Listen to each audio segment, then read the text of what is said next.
Hello. രാവിലെ ഏകദേശം ഒരു 7:30 ആയപ്പം എന്തോ ഒരു വലിയ സൗണ്ട് കേട്ടിട്ടാട്ടോ ഞാൻ എഴുന്നേറ്റത്. ഞങ്ങളെല്ലാവരും വീടിൻ്റെ അകത്തിരിക്കുമായിരുന്നു. ഡോറ് തുറന്ന് നോക്കിയപ്പോഴാണിത് കണ്ടത്. ഞങ്ങളുടെ വീടിൻ്റെ റൈറ്റ് സൈഡിൽ നിന്ന പാലമരം കാറ്റിൽ ഒടിഞ്ഞു വീണ് കേട്ടോ. എനിക്ക് തോന്നി പാലമരം ഏകദേശം ഒരു 18 വർഷം പഴക്കമുള്ളതാണ്.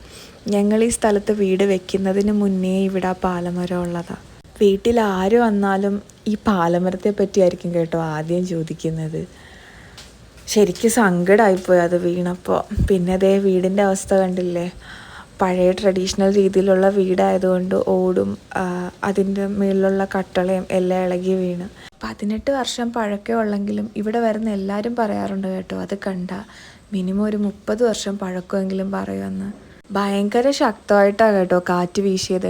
കാരണം മരം ഒടിഞ്ഞ് ആ സൈഡിൽ മാത്രമല്ല, പറന്ന് ലെഫ്റ്റ് സൈഡിലും നമ്മുടെ വീടിൻ്റെ ബാക്കിലും ഒക്കെ വീണിട്ടുണ്ട്. നമ്മളെന്തായാലും KCBയിൽ വിളിച്ച് പറഞ്ഞിട്ടുണ്ട്. ഇനിയിപ്പോൾ എപ്പോൾ കറണ്ട് വരും എന്താകുമെന്നൊന്നും അറിയില്ല. ദൈവത്തിൻ്റെ കാരുണ്യം കൊണ്ട് എന്തായാലും ആർക്കും ഒന്നും സംഭവിച്ചില്ലല്ലോ, അത് തന്നെ വലിയ കാര്യം.